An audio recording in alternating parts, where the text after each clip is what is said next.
Retour à la Bourse de Paris, le CAC 40 a ouvert inchangé à 5292 points et nous retrouvons immédiatement Xavier Fenot, associé chez Interactive Trading en duplex. Bonjour Xavier. Bonjour Anne-Laure. Alors le marché parisien va sans doute rester prudent cette matinée avant la décision de politique monétaire de la BCE qui doit intervenir en début d'après-midi.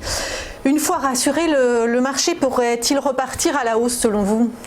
Alors, je pense pas qu'il faille attendre grand-chose cet après-midi. De toute façon, la Banque Centrale Européenne est un petit peu bloquée avec des taux qui sont déjà extrêmement bas. Donc, de toute façon, ils ne pourront pas forcément bouger.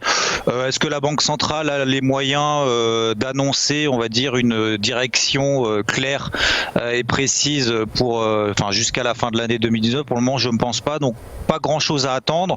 Mais les marchés sont drivés en ce moment. Bon, comme d'habitude, avec la guerre commerciale entre les États-Unis et la Chine. Maintenant, avec le Mexique, où dès lundi, les droits de douane entre les Mexiques et les États-Unis vont prendre 5%.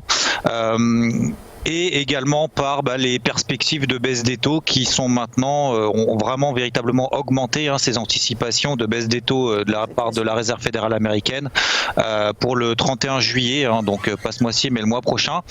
Donc forcément les marchés apprécient cette politique monétaire du coup qui est beaucoup plus accommodante qu'il y a 6 mois, parce que je vous rappelle en 2019 on s'attendait en tout cas au mois de novembre-décembre l'année dernière à 2 hausses des taux de la Réserve fédérale américaine.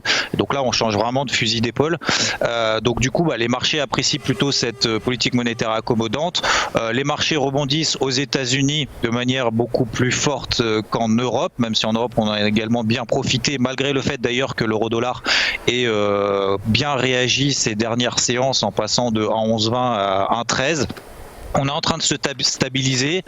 Maintenant, effectivement, vous faites bien de l'évoquer, on a la Banque centrale cet après-midi, peut-être que ça amènera un petit peu de volatilité. Demain, le NFP, donc l'emploi aux États-Unis, à surveiller également de très près, même si je pense que les marchés restent vraiment focalisés sur cette guerre commerciale, les avancées ou non, et également sur ces perspectives de baisse des taux de la Réserve fédérale américaine. Donc le CAC, 5300 points, zone de résistance vraiment en daily, en tout cas en données journalières importantes. On est en train de se stabiliser en dessous, il n'y a absolument aucun signal de retournement baissier, même à très court terme pour le moment. On est en rebond, je dirais pour le moment technique, depuis les 5200 points sur le CAC. Là maintenant on est sur une zone de résistance qui est quand même très forte. Est-ce qu'il y a des catalyseurs qui permettront de justifier le franchissement de cette zone de résistance des 5300 points? Pour le moment non.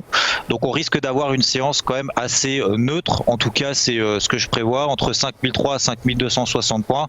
Si on passe sous 5260 points sur le CAC, ça nous donnerait un premier signal baissier à très court terme, pourquoi pas jusqu'à la fin de la semaine, donc jusqu'à demain soir sur le CAC. Mais pour le moment, on n'a pas véritablement d'avis tranché sur Interactive Trading, en tout cas dans le contexte actuel. On va voir comment se passe l'open jusqu'à 10h et voir si le marché et les investisseurs décident de prendre une décision claire. Mais pour moi, a priori, c'est la neutralité qui prédomine. Merci beaucoup Xavier Fenot, associé chez Interactive Trading.